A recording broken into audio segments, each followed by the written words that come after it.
À l'époque, c'était nouveau. Rien que le fait de pouvoir en fabriquer un petit peu, c'était considéré comme génial. Et on fabriquait des nanoparticules magnétiques, on fabriquait des nanoparticules de semi-conducteurs dans des laboratoires. On est très contents, on publiait de beaux articles. On filait ces nanoparticules à des physiciens qui nous permettaient de faire des études fabuleuses et qui s'imaginaient qu'on avait dû faire des tas de choses très très compliquées pour leur fournir ces échantillons qui les émerveillaient, mais qui pourtant étaient quand même assez simples à faire. Et 20 ans après, je dirais, où en sommes-nous ?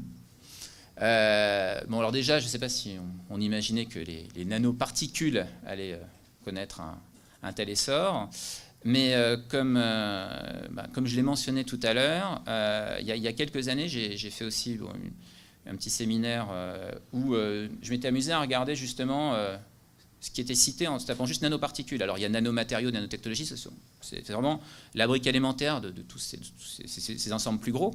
Et les nanoparticules, finalement, on a l'impression que bon, c'est assez simple, que les gens connaissent déjà bien les choses.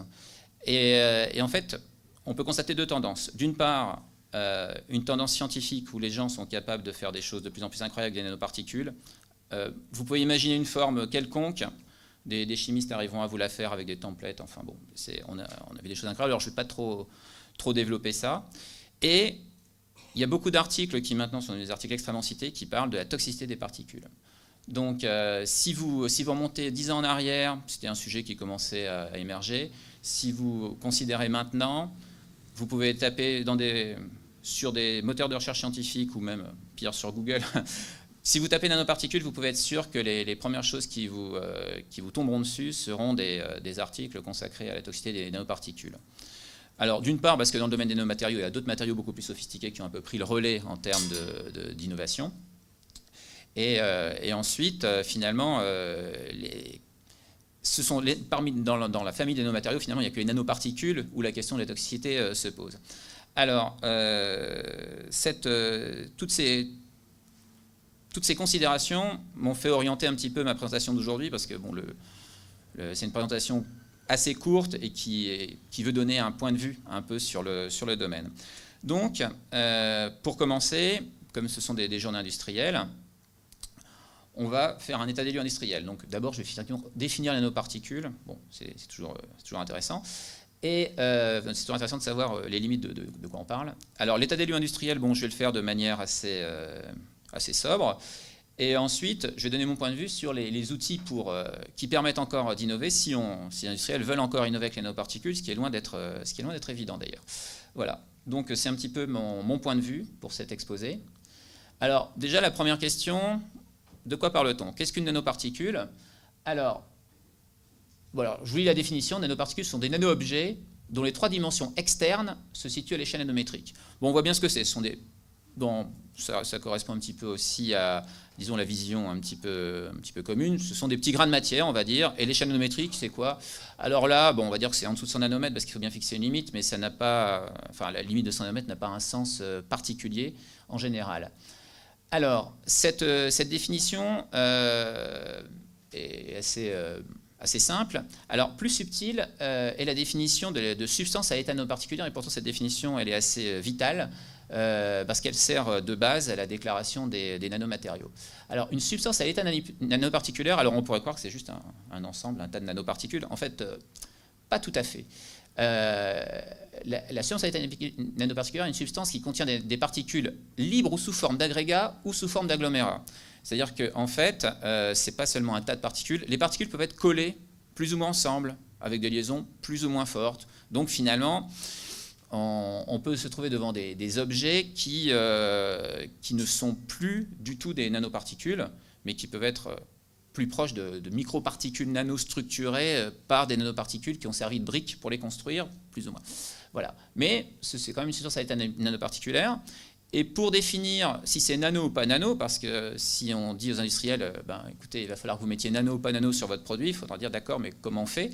Eh bien, le critère, c'est justement de se baser sur cette définition d'état nanoparticulaire, en estimant qu'au moins 50% des particules, dans une répartition numérique par taille, représentent une ou plusieurs dimensions externes situées entre 1 et 100 nanomètres. Autrement dit, ça veut dire que si vous prenez un ensemble de grosses particules, n grosses particules, et n nanoparticules, même s'il y a un facteur 1000 entre les deux, et donc en quantité de matière, on a une fraction qui tend vers le epsilonesque, vous avez, par cette définition-là, un nanomatériau. Donc on voit bien l'impact que cela peut avoir sur la déclaration des substances à l'état nanoparticulaire et les problèmes que ça peut poser, d'une part, du point de vue métrologique, pour classer nano, pas nano, parce qu'à la fin, c'est ça qu'il va falloir dire. On peut développer toutes les méthodes qu'on veut. À la fin, l'industriel, il va dire, bon, voilà, j'utilise ça. Vous me dites, c'est nano ou pas nano. Bon, donc ça, c'est un gros sujet. Donc c'est un sujet qui intéresse beaucoup le LNE notamment, qui en parlera longuement demain. Enfin, longuement, enfin, qui en parlera demain, parce que ce problème n'a pas de solution métrologique de toute façon. Ça, on peut le lire comme ça. En outre, même si on fait mine de savoir ce que c'est qu'à peu près qu'une particule, bah, vous avez des particules qui sont extrêmement simples, comme les particules de silice que j'ai montrées là, qui sont en fait des particules faites maison par des procédés très simples, et c'est assez magique. La silice est amorphe, vous avez des sphères, alors bon là c'est un petit peu déformé, elles s'arrangent très très bien, et donc on peut les compter, même en microscopie électronique, on peut faire des distributions extrêmement resserrées. Tout correspond, même si on utilise des méthodes indirectes, on peut décrire très facilement cet échantillon. À la limite, il suffit de deux paramètres, le diamètre de la sphère et la largeur de la distribution. Mais évidemment, vous avez des cas plus complexes. Alors, ne parlons pas de la photo du milieu, où là, c'était un de mes projets où on avait utilisé des nanoparticules magnétiques, on avait enrobé de silice et qu'on avait enrobé ensuite de dioxyde de titane. À la fin, c'était plus ou moins agrégé. Donc là, non seulement vous avez une substance à état nanoparticulaire, on ne sait pas trop si c'est agrégé, aggloméré, et à la fin, on a trois matériaux différents qui cohabitent. Voilà. Et même si on arrive à distinguer individuellement des objets, ils peuvent être eux-mêmes extrêmement complexes. Là, c'est un exemple ici d'une publication où les auteurs ont utilisé une particule magnétique qui a servi de germe pour faire croître dessus des nanoparticules de semi-conducteurs avec, d'une part, un contrôle du nombre de particules par particule de support, donc de particules de semi-conducteurs sur les particules magnétiques, et aussi avec des interfaces parfaitement contrôlées. Donc, on voit qu'entre le cas à gauche, où il suffit d'avoir deux paramètres, et ce cas-là, où on a énormément de paramètres morphologiques, cristallographiques, de taille, ainsi de suite, on a un nombre de descripteurs pour rendre vraiment compte de l'échantillon qui sont radicalement différents, qui sont extrêmement complexes dans le cas des nanoparticules, on va dire sophistiquées, mais qui sont les particules que les gens étudient maintenant en recherche. Voilà. Donc, après cette mise en garde, en quelque sorte, je vais faire un bilan rapide de la réalité industrielle des nanoparticules, je précise, en France. Bon. Alors, pourquoi en France? Parce que je me suis basé sur le rapport, alors je ne sais pas s'il y en a eu un derrière.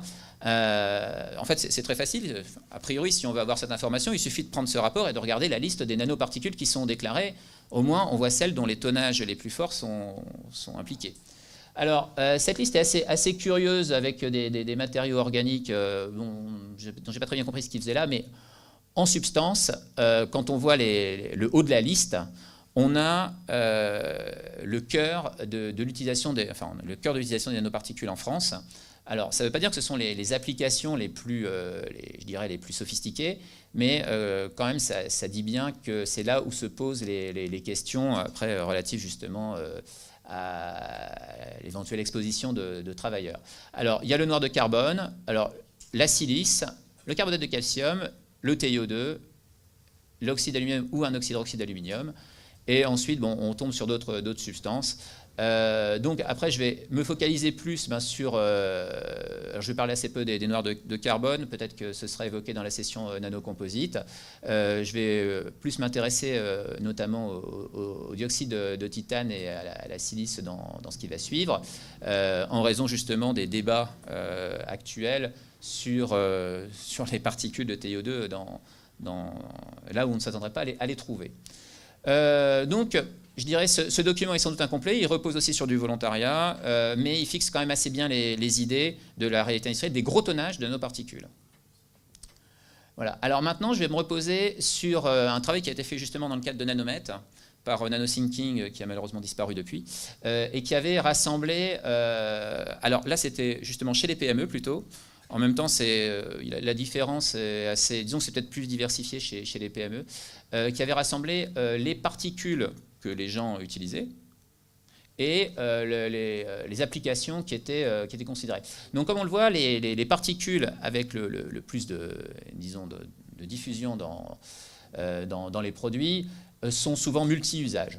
Par exemple, le dioxyde de titane peut servir bêtement de pigment. Il peut servir de protection UV, notamment dans les crèmes solaires ou dans d'autres types de revêtements. Il est photocatalytique et antibactérien, et il peut servir disons, d'agent pour un petit peu changer les textures ou l'aspect de pâtes, de produits cosmétiques notamment.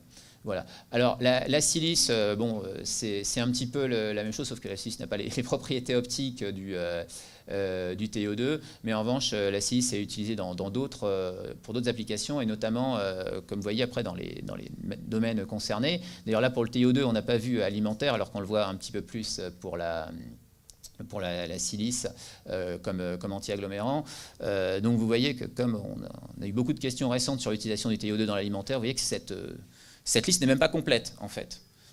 Bon, donc, et après donc on a d'autres types de matériaux, donc je vais les passer. Vous pourrez, de toute façon ces présentations seront diffusées, donc vous pourrez les regarder, et c'est d'autant plus diffusé que le rapport, vous pouvez le télécharger sur Nanomètre, il est totalement libre, et je vous invite même à le faire, parce que outre ces tableaux, il y a évidemment beaucoup d'explications sur un petit peu l'enquête qui avait été faite par NanoThinking. Voilà.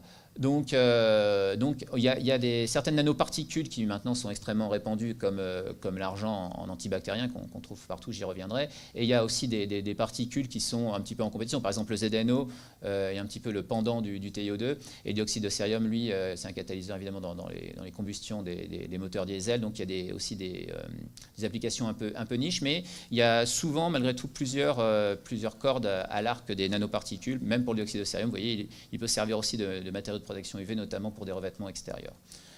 Voilà. Donc, maintenant, je vais donc focaliser un petit peu sur l'utilisation massive de ces nanoparticules, enfin plus ou moins massive, et je vais distinguer les différents types de produits. Alors, les produits qui risquent d'être le plus problématiques sont des produits où la libération des nanoparticules est naturelle lors de leur utilisation.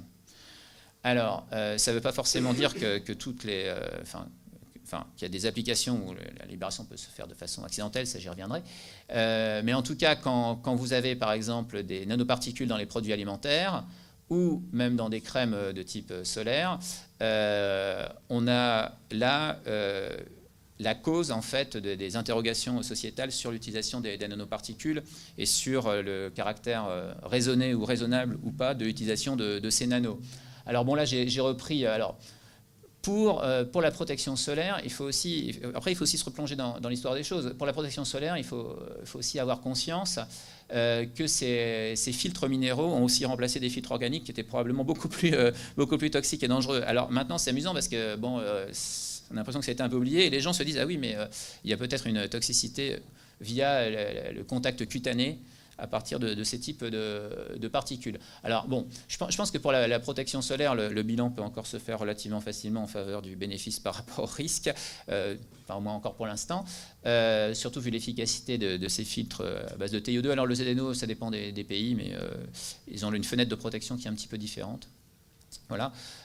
En revanche, là, récemment, et même très récemment, puisqu'il y a encore un article de Libération il y a quelques jours, la presse s'empare de la question de l'utilisation des nanoparticules dans des produits où c'est peut-être pas nécessaire et où le risque pourrait être nettement supérieur aux bénéfices, puisque dans les produits alimentaires, évidemment, il n'y a aucun aspect nutritif qui est apporté par les nanoparticules, ce sont des aspects de confort.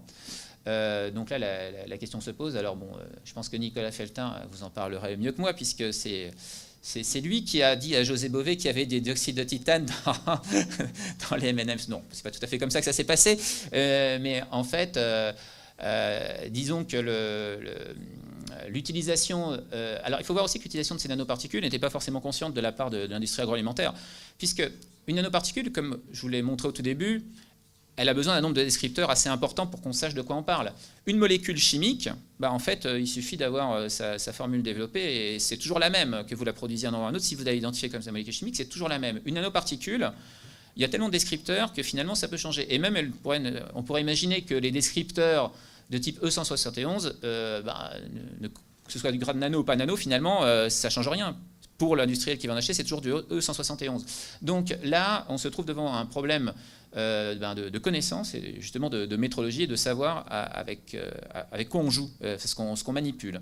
Donc il y a aussi toute une culture spécifique aux matériaux et aux nanomatériaux qui doit diffuser un petit peu dans le monde industriel, qui n'est pas forcément mal intentionné en mettant du TiO2 nano ou du SiO2 nano dans les produits, évidemment.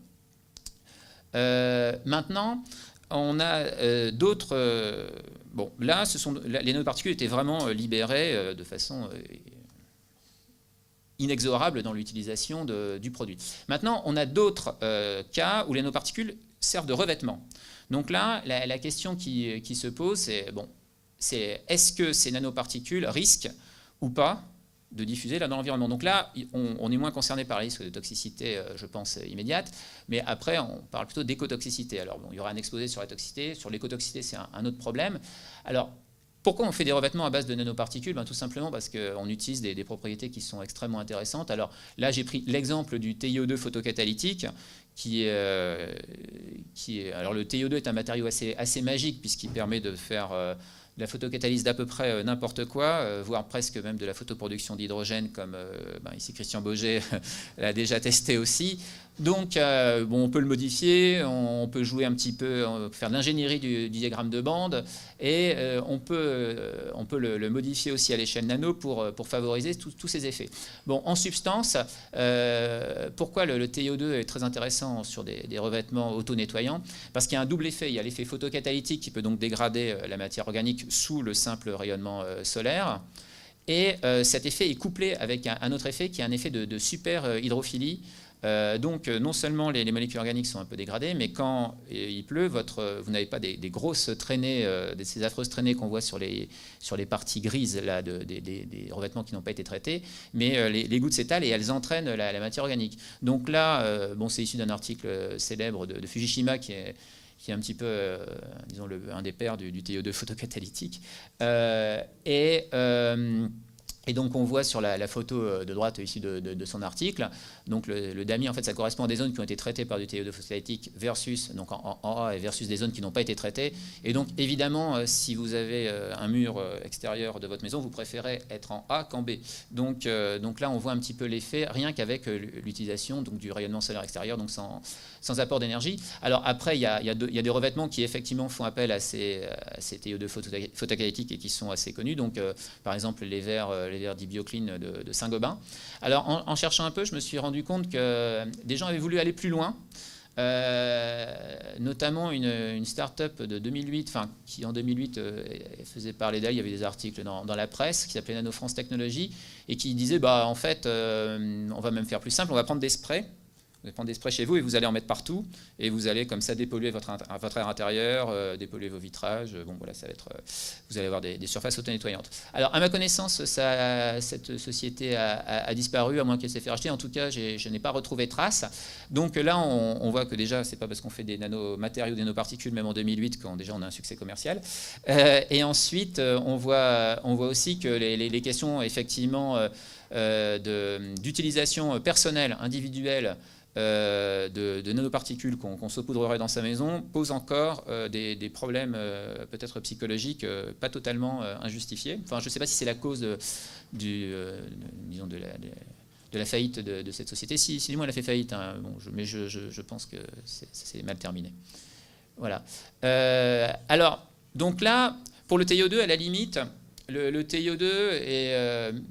même si son incursion dans le domaine alimentaire lui a fait mauvaise presse, pour les revêtements catalytiques, je pense que personne n'ira titiller Saint-Gobain pour demander de gratter leur surface externe des vitrages, auto-nettoyant, parce que c'est quand même bien pratique.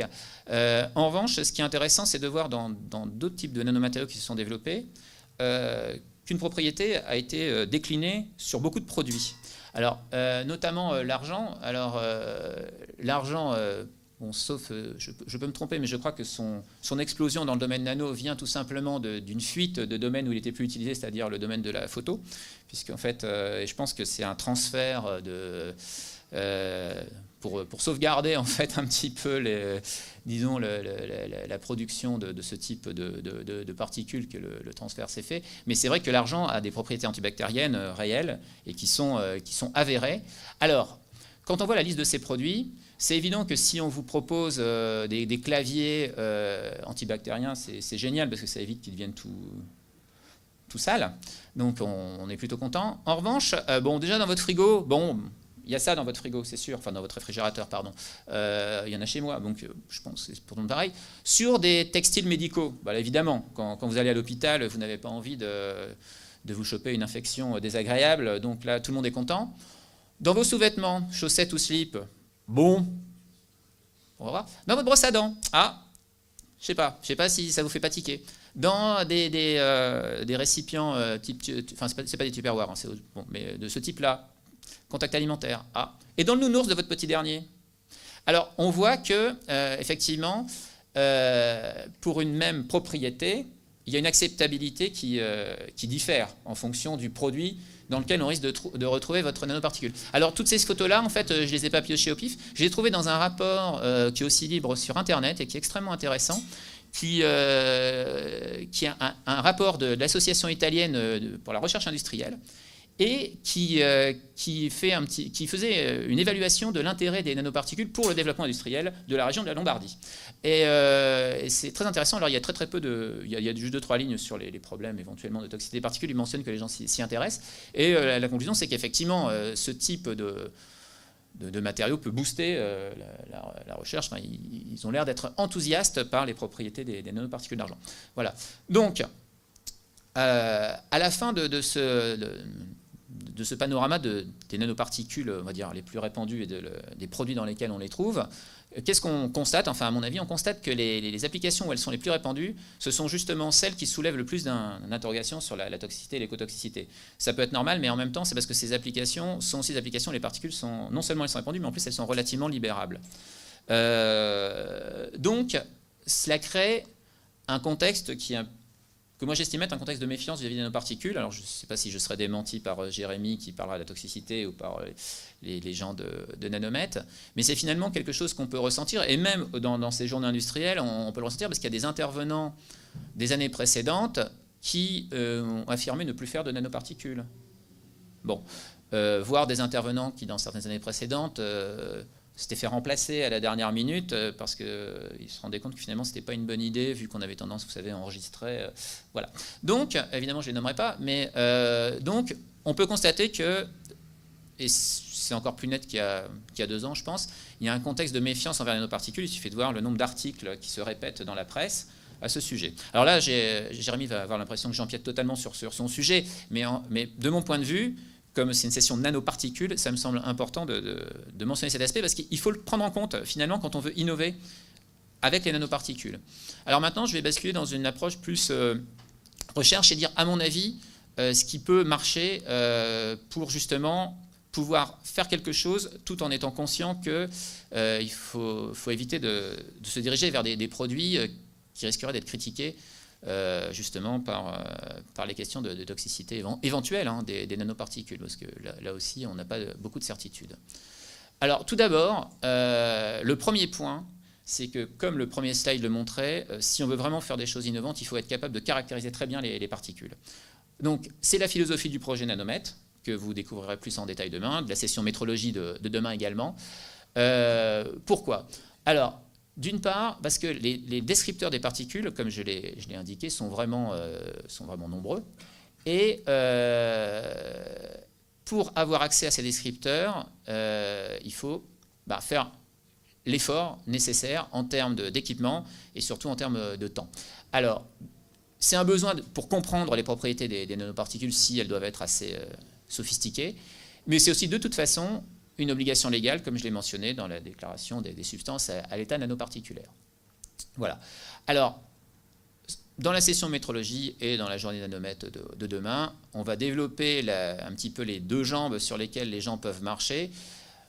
Les mesures directes, qui demandent des équipements extrêmement coûteux et sophistiqués, notamment de la microscopie électronique, transmission, balayage, qui permet donc d'avoir des... En fait, vous voyez les objets, vous pouvez les mesurer, donc après, la question est de savoir combien il faut que vous en mesuriez, combien il faut que vous en observiez pour que vous ayez une vision représentative de votre échantillon.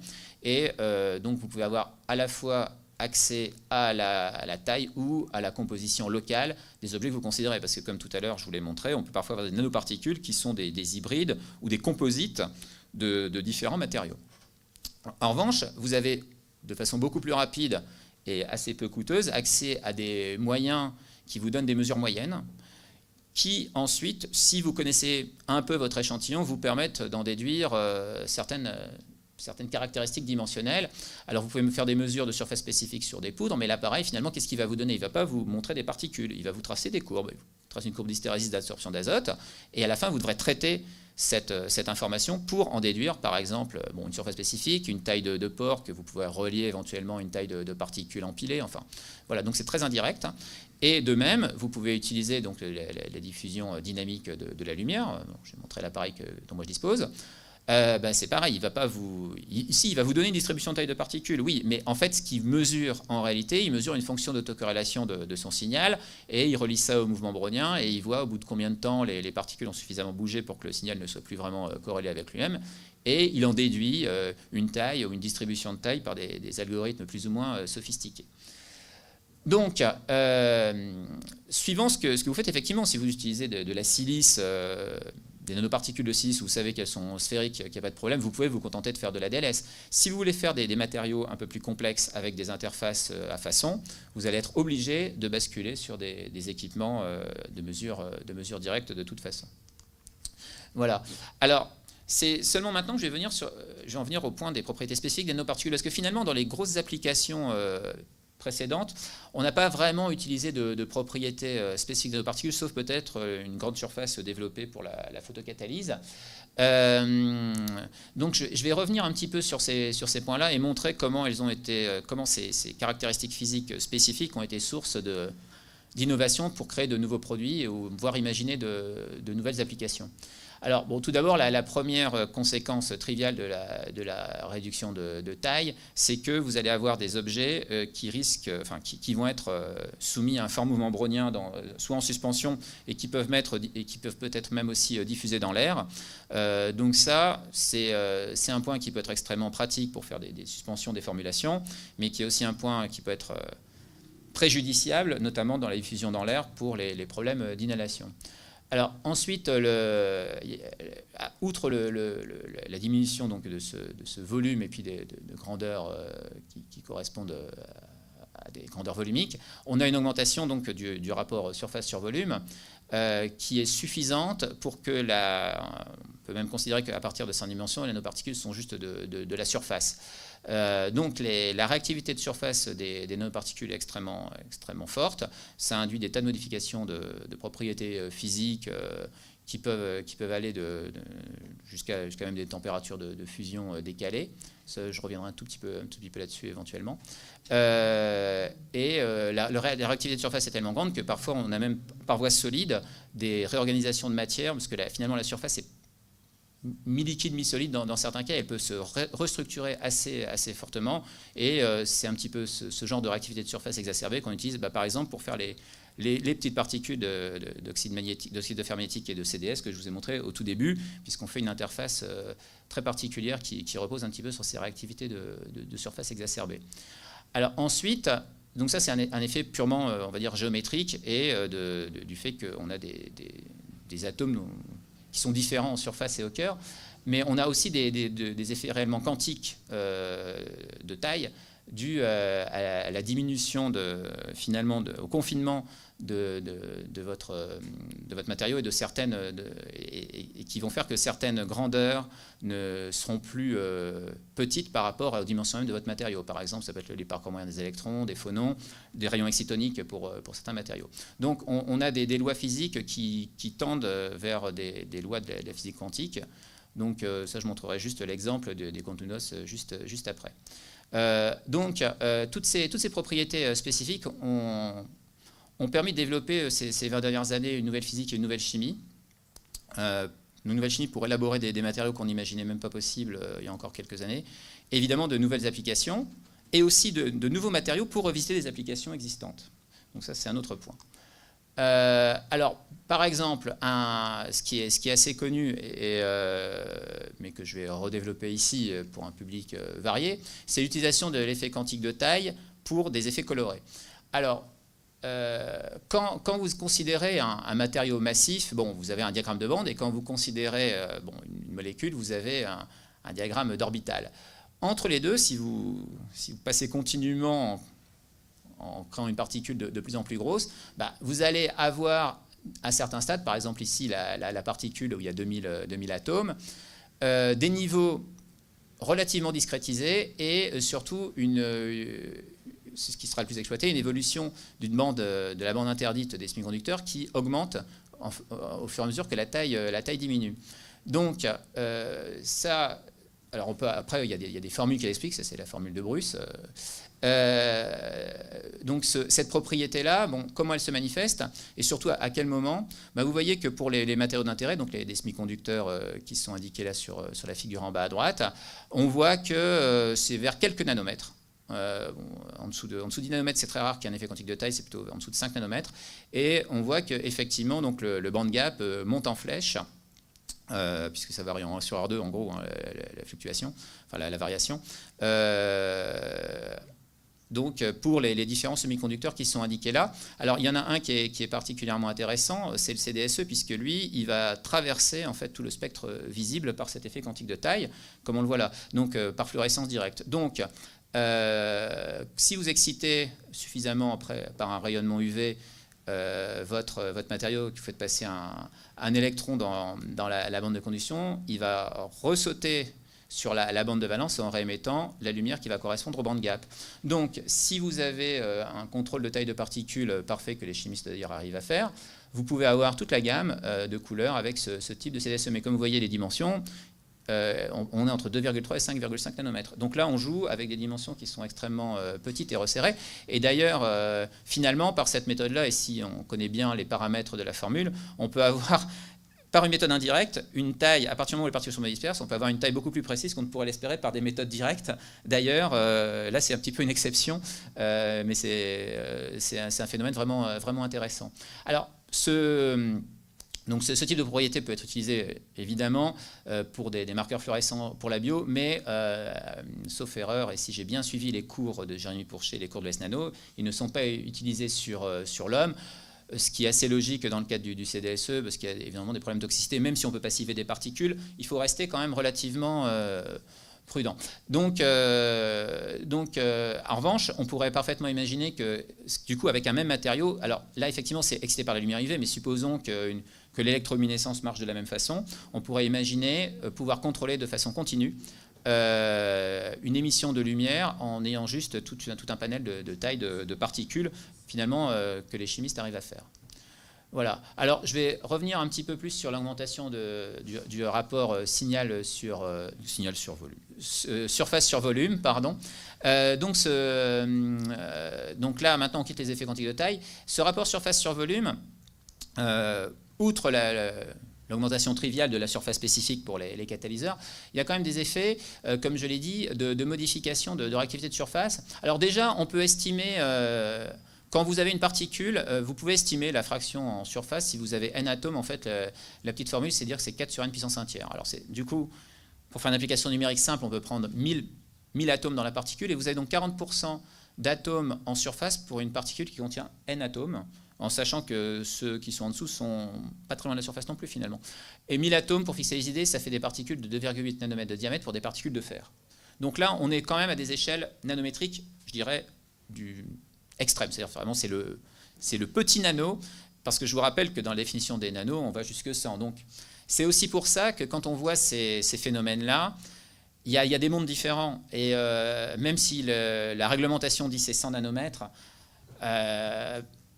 on aurait pu dire que le domaine nano, c'est en dessous de 10 dans beaucoup de cas. Là, on voit bien que si vous faites la même chose avec des particules de 100 nanomètres, ce serait ridicule. Là, on a vraiment une fraction infime en surface. Donc on se retrouve devant des problèmes qui, finalement, séparent les problèmes un peu réglementaires, même métrologiques, et les problèmes d'innovation en essayant d'exploiter les propriétés.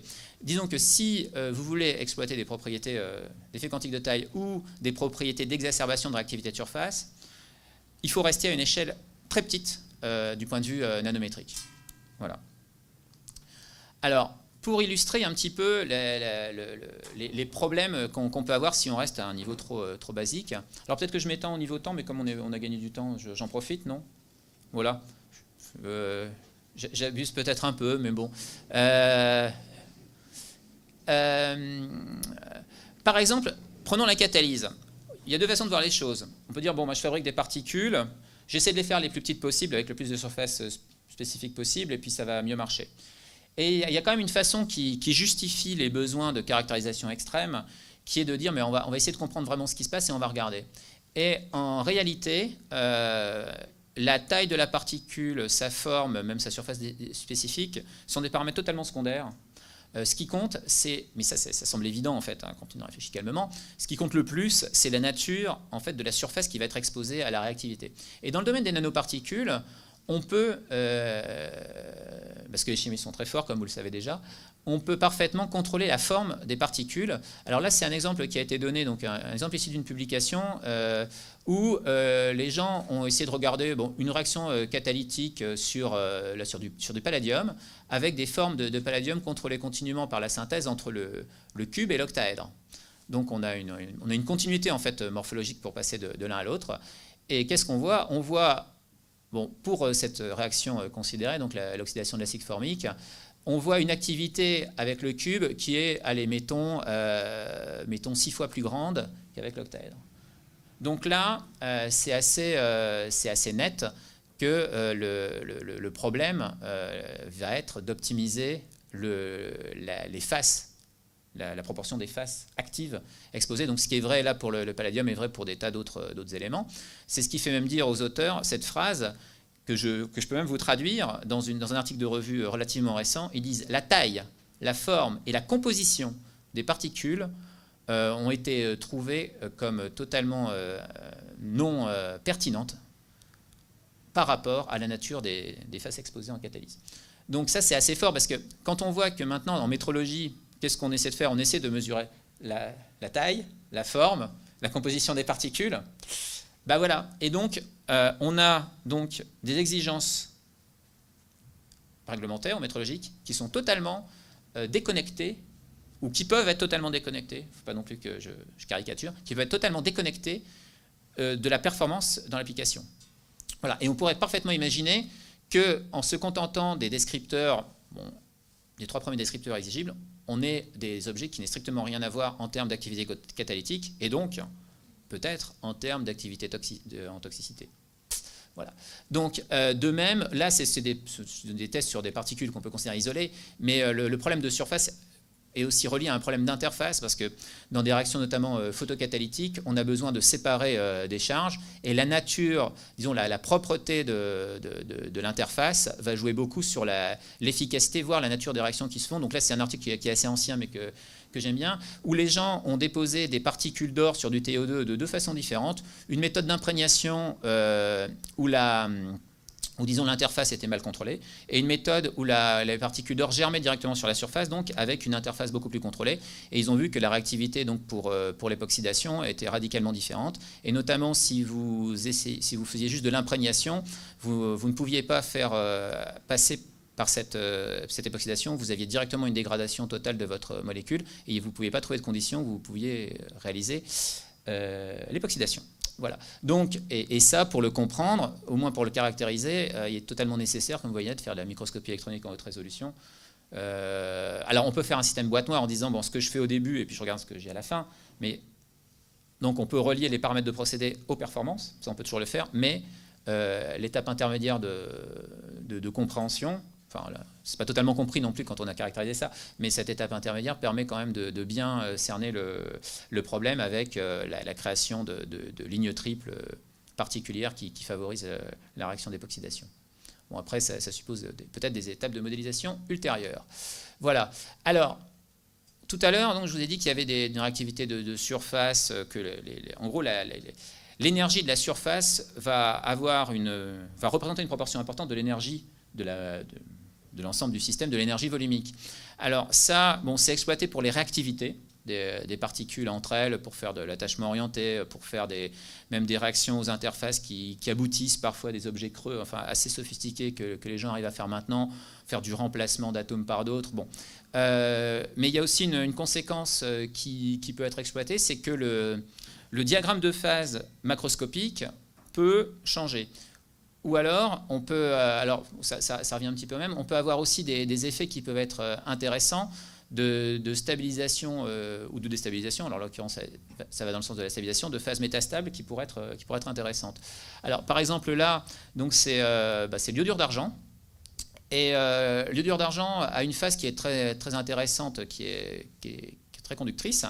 Mais cette phase, à l'état massif, elle n'est stable qu'à des températures élevées.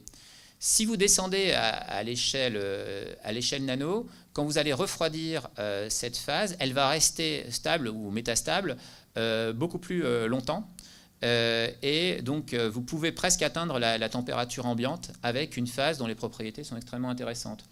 Donc ça pose la question de faut-il refaire tous les diagrammes de phase à l'échelle nano. Alors, il y a des gens qui essaient de le faire hein, plus ou moins. Hein. C'est vrai que ça permet d'imaginer, de qualifier certains produits auxquels on ne penserait même pas pour certaines applications, tout simplement parce que pour l'instant, leur domaine d'utilisation ne correspond pas à l'application. Mais là, on voit que cette compréhension-là permet justement d'envisager d'utiliser un produit qu'on n'aurait pas jamais utilisé sous une forme micro ou bulk pour des applications parce qu'il est à l'échelle nano et qu'il est stable à l'échelle nano. De même, il y a des phénomènes comme ça de stabilité relative entre les phases du TiO2, entre l'anatase et le rutile, les phases catalytiques du TiO2. Voilà. Alors, maintenant, je vais prendre un exemple, je vais développer un exemple, j'ai appelé, alors c'est peut-être un petit peu... Bon, j'espère que ce ne sera pas jugé trop arrogant. Comprendre pour innover. Là, j'ai choisi l'exemple des propriétés optiques de nanoparticules métalliques. Alors, ces propriétés optiques sont exploitées, alors je vous ai épargné le vase de Lycurgue, mais je ne vous ai pas épargné la cathédrale de Chartres, donc sont exploitées depuis fort longtemps de manière artisanale ou empirique, évidemment. Toutes ces couleurs que vous voyez dans les vitraux sont dues non pas à des éléments chimiques différents, mais à des alors bon, il y a de l'or et de l'argent, ok, mais à des tailles de particules ou des formes différentes qui ont généré, disons, les couleurs là que vous voyez là, donc rouge, jaune, vert et bleu. Alors comment ça marche? Alors en substance, les nanoparticules métalliques donc connaissent sont parcourus par des vibrations de plasmon, et ces vibrations peuvent résonner avec la lumière visible dans le cas de certaines particules, par exemple l'or, l'argent ou le cuivre, et on tombe dans le spectre visible. Donc il y a des absorptions de la lumière visible qui peut être assez intense et assez précise suivant le type de particules que vous avez. Ça va dépendre de la taille et aussi de la morphologie. Donc là, c'est un exemple où on a, alors un exemple issu de publication d'un des groupes qui est le plus actif dans le domaine des particules d'or, le groupe de Catherine Murphy. Là, vous avez un exemple où les auteurs ont fait croître non pas la taille des particules, mais la longueur de petits bâtons. Alors vous voyez qu'on se trouve déjà dans des dimensions qui sont beaucoup plus grandes que les quantum dots. Donc là, on peut générer des effets colorés avec des particules qui sont quand même sensiblement plus grandes. Et donc là, c'est de l'absorption aussi. Hein. Et donc là, on a des phénomènes d'absorption du spectre visible qui se décale et on génère, comme vous voyez, ces jolies couleurs. Donc on a deux, comme ce sont des bâtons, on a toujours un pic d'absorption qui reste fixe et l'autre qui se décale, qui correspond à l'évolution de la longueur. Voilà. Alors, tous ces phénomènes sont modélisés et connus. Donc là, c'est toujours issu de cette publication. On peut modéliser les effets pour des particules sphériques, on peut modéliser l'effet du changement de taille, on peut modéliser l'effet pour un bâton d'un diamètre donné de son facteur de forme. Et il y a un troisième effet qui est intéressant, on peut aussi modéliser l'effet d'interaction à distance entre les particules. Et c'est sur ce dernier point que je vais, illustrer. Alors on peut se dire, mais ça c'est assez intéressant. Ça veut dire que des particules parfaitement dispersées et des particules qui commencent à se toucher en solution n'ont pas, enfin, ne donnent pas la même couleur. Alors ça c'est justement, ça permet en fait d'imaginer une application qui pourrait tirer profit de ça. Alors là je cite un exemple. Ce sont des gens qui ont publié un moyen de détecter un polluant particulier. Alors en l'occurrence, bon là ils se sont intéressés au mercure organique et ils voulaient le détecter sélectivement par rapport au mercure total. Donc c'est un petit peu là la difficulté parce qu'on peut toujours doser du mercure si vous voulez, mais là l'idée c'est de doser sélectivement. Et quelle est l'idée? L'idée c'était de... Alors ça demande...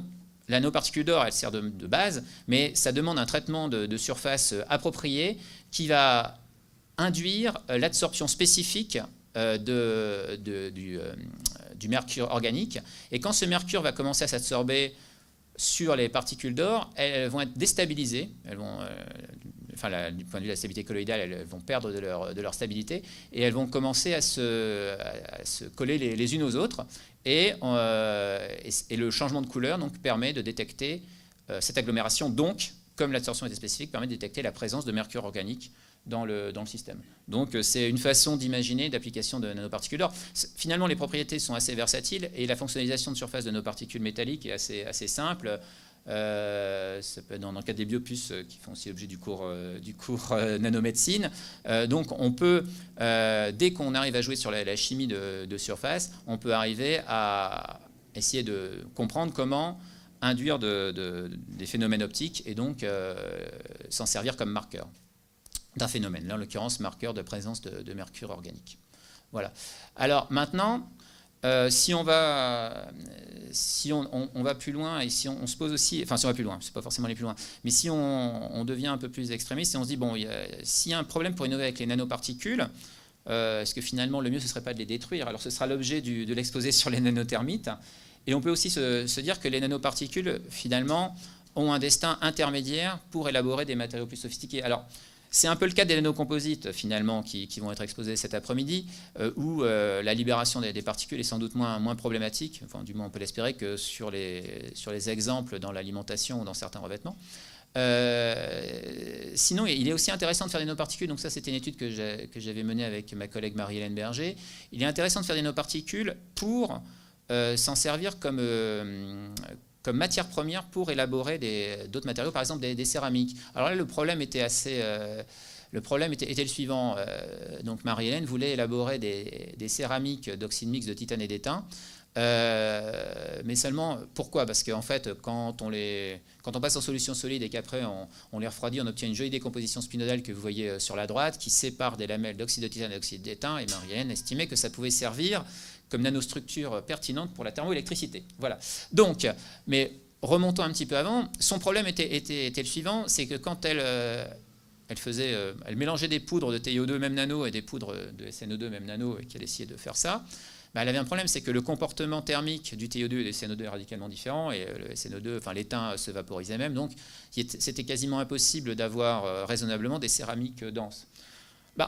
Si on veut une composition finale fixée, autant faire une nanoparticule de cette composition finale, puisqu'évidemment, si on fait des nanoparticules qui ont toutes la même composition, en l'occurrence 50-50 en titane et étain, forcément, elles vont toutes avoir le même comportement thermique, donc on n'aura aucun problème. Enfin, l'échantillon est homogène et il va pouvoir donc se comporter de la meilleure façon possible. Donc, on avait élaboré comme ça des céramiques denses avec d'ailleurs des températures de fusion qui étaient un peu plus basses que celles qu'elle utilisait habituellement. Donc, voilà, donc une possibilité pour une nanoparticule, c'est de les détruire. Voilà, tout en les faisant à un moment quand même. Alors, maintenant, si les nanoparticules sont les matrices, là je pense qu'il y a moins de risques sociétal. Alors, après, il y a le problème de la durée de vie, du cycle de vie, de la recyclabilité des polymères qui est assez important, mais ça peut rester en tout cas relativement contrôlé ou confiné, du moins je l'espère. Donc je ne vais pas parler des propriétés des nanocomposites qui font l'objet d'une session assez longue. En revanche, je vais faire un petit point sur les nanoparticules qui restent en suspension. Par rapport au spread tout à l'heure, vous aviez votre TO2, on sent que c'est un petit peu problématique. Maintenant, pour faire des revêtements, il y a l'idée plutôt que de vendre un industriel qui veut utiliser par exemple du TiO2, plutôt que de lui vendre de la poudre, c'est de lui vendre des solutions extrêmement concentrées. Mais dans ce cas-là, le challenge, c'est de faire une solution colloïdale très stable et extrêmement concentrée. Alors ça, je vous renvoie à un exposé qui a été fait en 2014 par Stéphane Daniel de Lotus Synthesis, dont c'est un petit peu la stratégie pour le développement de ces nanoproduits. Voilà. Alors maintenant, les nanoparticules en suspension ne servent pas qu'à masquer, disons, les nanoparticules et à les rendre moins problématiques qu'une poudre. Elles peuvent aussi avoir des propriétés physiques particulières. Alors, on connaît tous les propriétés des ferrofluides, où des nanoparticules magnétiques en suspension relativement concentrées dans un fluide confère une propriété magnétique à l'ensemble du fluide. C'est-à-dire que si vous mettez un champ magnétique, vous n'allez pas séparer les nanoparticules solides du fluide, vous allez entraîner le fluide dans le champ magnétique. Alors ces propriétés-là, effectivement, qui entraînent le milieu environnant, sont des propriétés intéressantes. Alors il y a l'exemple des ferrofluides, et qui peut-être peuvent être exploitées dans d'autres phénomènes. Alors là, j'ai pris un exemple où bon, l'effet est quand même moins net, hein, ça reste un petit peu plus anecdotique, mais c'est un petit peu aussi les choses qui titillent un peu les chercheurs dans certains domaines. C'est l'utilisation de matériaux à changement de phase pour le stockage de la chaleur latente, pour les utilisations dans l'habitat, notamment pour la régulation de la chaleur. Alors bon, il y a des tas de matériaux, enfin des tas de produits qui sont considérés pour ça. Il y a des paraffines, d'autres organiques. Et les chercheurs récemment ont constaté que le fait d'ajouter certaines nanoparticules allait augmenter significativement la conduction thermique et donc rendre le système plus réactif.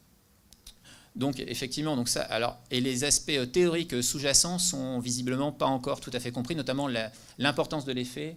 Ne correspond pas, si vous voulez, à une loi de mélange ou à quelque chose de linéaire. Donc on se retrouve un petit peu devant des comportements qui rappellent un petit peu les phénomènes observés sur les ferrofluides, où il y a des choses à longue portée qui se produisent et qui entraînent une sorte d'interphase autour des particules, de même qu'il y a des interfaces dans les nanocomposites. Donc alors ces points-là, à mon avis, seront des points qui vont être de plus en plus étudiés, parce que c'est une façon d'utiliser les nanoparticules dans des milieux où elles restent finalement confinées, où elles ne posent pas de problème de toxicité. Et où elles peuvent apporter quelque chose aussi bien scientifiquement, avec des phénomènes pas tout à fait compris, et des applications réelles. Bon, même si là, quand on voit la courbe, on a l'impression qu'on ne gagne pas forcément grand-chose, hein, si vous voulez, en termes de stockage d'énergie, mais bon, tous les systèmes sont être optimisés. Les gens mettent des particules un peu au hasard, ça peut être du cuivre, du TiO2, enfin, ça reste encore un petit peu folklorique pour l'instant. Voilà. Alors, évidemment, si après on va aller vers les choses sophistiquées, où là la question du rapport bénéfice-risque ne se pose même pas, c'est la nanomédecine. Alors je rappelle que dans ces journées nanomatériaux, nous avons fait la part belle régulièrement aux intervenants extérieurs dans le domaine de la nanomédecine, puisqu'on a eu à la fois les représentants de Nanobiotix, donc, qui utilisent de l'oxyde d'hafnium pour rehausser l'effet de la radiothérapie, et les produits AUX de NanoH, qui sont un peu concurrents dans le domaine de la radiothérapie, même si le concept est radicalement différent, puisque dans la nanomédecine, selon Nanobiotix, l'idée c'est d'utiliser vraiment les propriétés physiques des nanoparticules, tandis que dans le concept AUX, la nanoparticule sert plutôt de plateforme assez versatile pour des fonctionnalisations ultérieures. Ce sont des polysiloxanes. Voilà. Alors, je rappelle aussi que la nanomédecine ne date pas forcément d'hier, et que notamment les nanoparticules magnétiques ont été parmi les premières utilisées pour à la fois l'utilisation en diagnostic et en thérapie. Donc c'est maintenant, quand on peut faire les deux en même temps, on appelle ça theranostic, en agent de contraste IRM pour les nanoparticules magnétiques, et aussi en utilisant leurs propriétés disons de réponse à une sollicitation magnétique, donc un champ externe, par un phénomène d'hyperthermie dû au fait que le moment magnétique des particules, pour dire les choses grossièrement, frotte contre les axes cristallins lorsqu'il est soumis à un champ un peu tournant, et il y a un transfert il y a un transfert d'énergie qui produit de la chaleur localement sur les phénomènes d'hyperthermie avec des particules superparamagnétiques du moins. Voilà. Donc ça, évidemment, là, j'arrive à la nanomédecine pour montrer des choses qui existent, des sociétés qui sont Des startups, mais enfin, quand Laurent Lévy était venu en 2009, ils étaient beaucoup moins nombreux que maintenant. Donc, il y a une activité industrielle réelle avec ces nanomatériaux très, très avancés, de même qu'il y a une activité industrielle réelle avec des nanomatériaux totalement basiques. Et là, c'est un petit peu l'idée de ma conclusion. C'est que, évidemment, on a toujours des applications prometteuses. Bon, j'ai pu en citer que quelques-unes, et puis surtout, j'ai pris un point de vue qui est très, très réducteur. Mais ce qu'on peut ressentir, ce qu'on a aussi ressenti un petit peu via Nanomètre, c'est le risque qu'il y ait un fossé qui se creuse d'une part entre le monde industriel et le monde académique, parce que le monde académique est capable de produire de plus en plus de choses extrêmement sophistiquées, mais le monde industriel n'a pas forcément les moyens de produire. Donc, quand ce sont je dirais des applications de niche, les gens du monde académique créent eux-mêmes les sociétés. C'est le cas avec Nanobiotics, c'est le cas avec UX. Et aussi le fossé entre le monde industriel et la société civile, quand on considère l'utilisation de nanomatériaux avec disons une connaissance des produits qui sont utilisés, que les industriels transforment ou proposent, qui est parfois peut-être insuffisante. Voilà. Alors la question que je pose, c'est est-ce que la prolifération des nanos d'entrée de gamme, c'est pas péjoratif, mais enfin disons, les nanos d'entrée de gamme risquent de nuire ou pas au développement des nanos à forte valeur ajoutée, puisque finalement, comme je vous ai dit, il n'y a rien à voir entre des particules, des quantum dots et puis des grosses particules de 6, ça n'a rien à voir, mais seulement, du point de vue de la réglementation, on appelle ça nano. Donc, du point de vue du public, ce sera du nano dans les deux cas.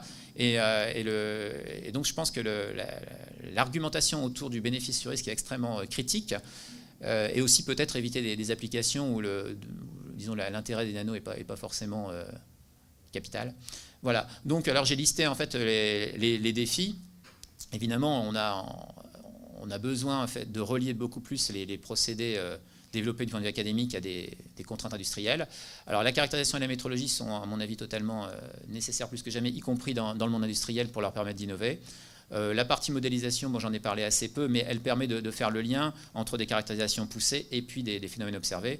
Et enfin, le dernier point pour les nanoparticules, c'est évidemment le point qui est devenu critique de l'acceptabilité sociétale ou sociale, justement en connaissant mieux les impacts santé-environnement des nanoparticules. Voilà, j'ai été très long, j'ai profité du retard qu'on avait pour m'exprimer, j'en espérais pas tant. J'espère que je ne vous ai pas trop ennuyé, puis je peux répondre à vos questions avant de laisser la parole à l'orateur suivant, qui lui détruit des nanoparticules, ou veut le faire en tout cas.